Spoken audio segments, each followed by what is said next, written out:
What's up, guys? I'm Laura from Reading in Bed, and this is going to be a combo tag. This is going to be the mid-year freakout tag plus the mid-year check-in tag, because most of the questions are the same, but a few are different, so I just combined them. And I think based on what the questions are, the freakout tag was created by a YA kind of booktuber, and the check-in tag was probably created by a more mature booktuber, but they're all good questions. So let's just get into it. First of all, what's the best book you've read this year? So I think it's going to have to be Love in a Fallen City by Eileen Chang, although I don't know that it will stay on top.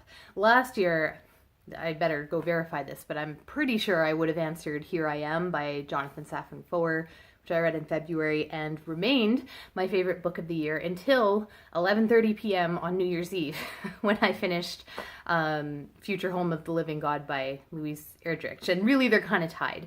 Love in a Fallen City, I don't feel quite as strongly about. It's a short story collection, which I don't know. I mean, there's just never the same amount of investment.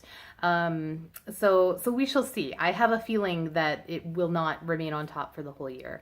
So that's question number one. Question number two is best sequel. Like many of us here on Grown Up Booktube, I don't read a lot of sequels, so I will say Rich People Problems, which is in the Crazy Rich Asians series, which was not really good, but it's probably the only sequel I read. And when I say it's not good, I don't mean that I didn't enjoy it. I love that series, but honestly, the writing is not great.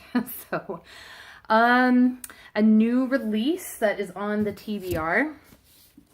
Warlight.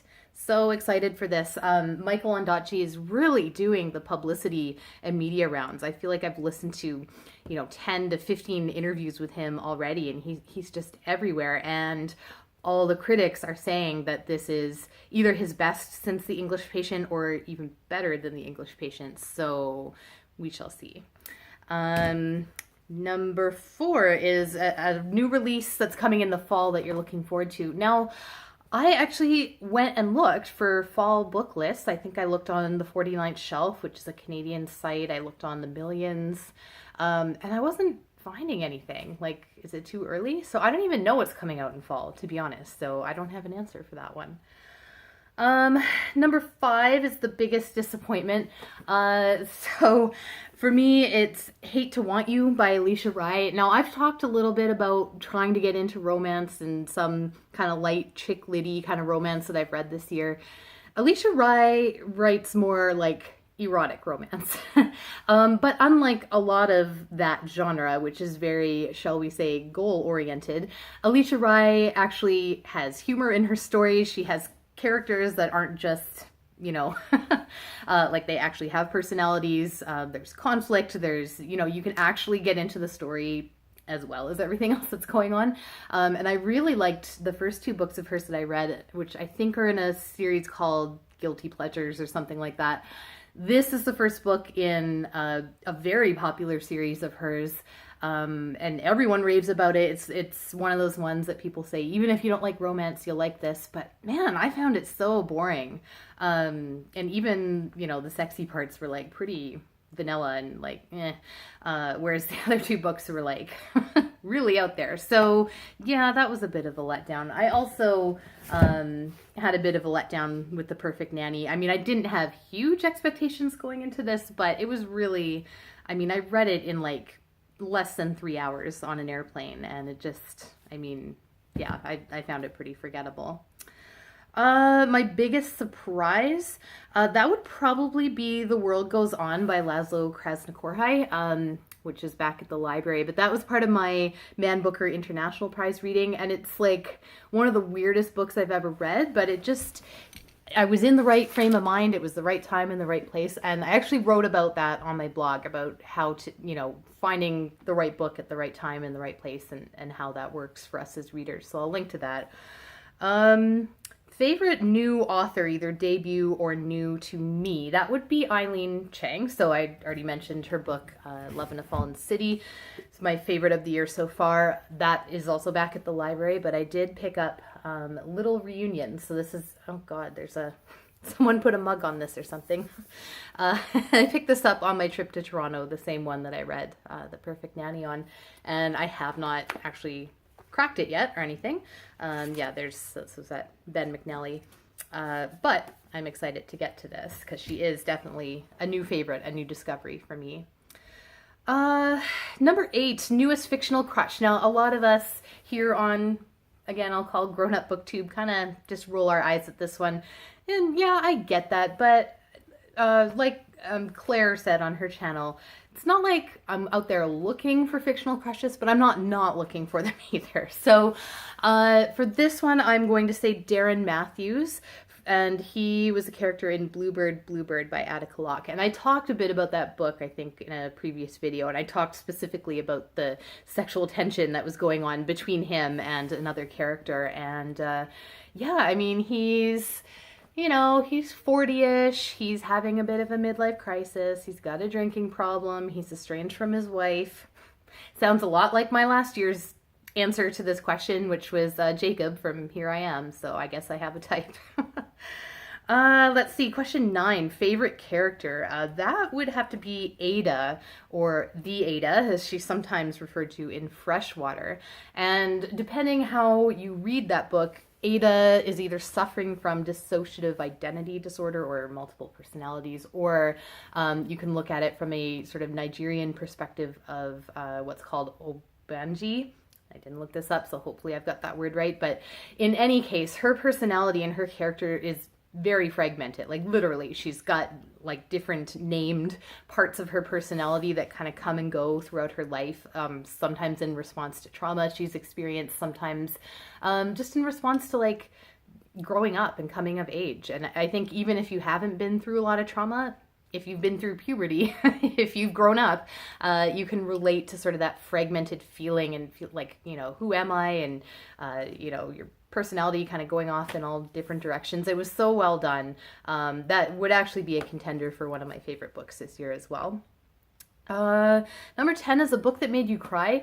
I am a crier, and I don't think I've come across a book, like I've definitely teared up while reading this year, but I have not come across a book that has made me lose my shit in the same way that both Here I Am and Future Home of the Living God did.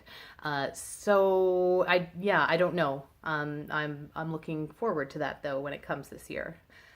Number 11 is a book that made you happy.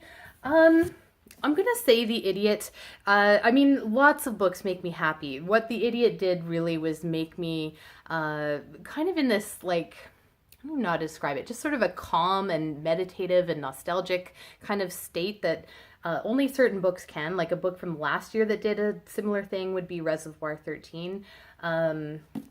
Yeah, so I'm really beating around the bush in talking about The Idiot. I have a lot to say about it, and I just haven't figured out how yet, so I'm working on it. Let's see, number 12, the most beautiful book that you have acquired this year, and I'm assuming this means like, on the outside.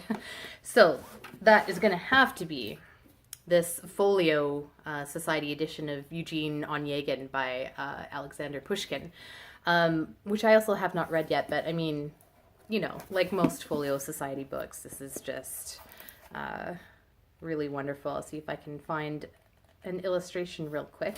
Oh, there's just the kind of front cover one. So yeah, I'm almost like afraid to read this, and of course it comes with a slipcover and everything. And question 13, what do I need to read in the rest of 2018? I don't really have an answer to that. And oh, actually, I skipped 2. Pardon me. And actually this is relevant because the real next question was, what's the best adaptation? I think it said TV and movie, but I saw a play adaptation of Eugene Onegin. It was just called Onegin, and it was a musical, and it was one of those ones that takes a classic story and sort of inserts it into modern times. Not really. Like, it kept it in the context, but sometimes like Onegin would be like listening to headphones while he was riding a train or something like that, which can be really cheesy, but in this case it was really well done. The only sad thing is that it was a really small production. I think just like a small, I think they were from BC here in Canada, so I don't believe you can find the music anywhere, because they were great. Like the songs were great, the acting was great. I had so much fun. That's why I ended up buying that book. Yeah, it was just wonderful. And I don't think I've watched any classic novel adaptations to movie, which is weird. So if you have a recommendation for me, let me know. And then the other one I skipped by mistake was, what is your favorite review? Or, you know, people on here typically say their favorite video that they've made. I don't know that I have a favorite video. I'm pretty happy, like, overall with the videos I've been making this year, but I don't know that I have one that is super special. But I do have a favorite review on my blog, so I'll link to that. And that was my review of the autobiography of Gucci Mane. Because it got me out of a big blogging slump. I think it was my first post in 3 or 4 months at that time, and it was a really good book. So I'll link to that if you want to check it out. And then, yeah, the last one for this freakout tag was the book you need to read in the rest of 2018, and I don't really have an answer. And then, okay, so a few leftover questions from that mid-year check-in tag. The first one in that tag was, how many books have you read this year? And I think I'm either at 45 or 46. Goodreads just emailed me yesterday, actually, to, you know, basically make fun of me for not being on track with my Goodreads challenge, because I'm trying to read 100 books this year. So that was nice. And then question 4 from the check-in tag was, what genre do you read the most? Probably literary fiction, and I've really concentrated on translated fiction this year too. And then question 8 from that tag was, what's your next big priority? Well, I do have a year-long reading, not challenge, but goal, I guess, that I'm doing right now, which is that it's hard to, like, know what the best way to say this is, but basically I'm not reading any white authors who are writing in English. So any author, any book that I'm reading is going to have an author who is either a person of color or writing in translation, or both. So that's an ongoing thing. That's, you know, going to take me through the rest of 2018, and I don't know what I'll do after that. I've done this kind of thing before, like in 2016, I did a year of reading women.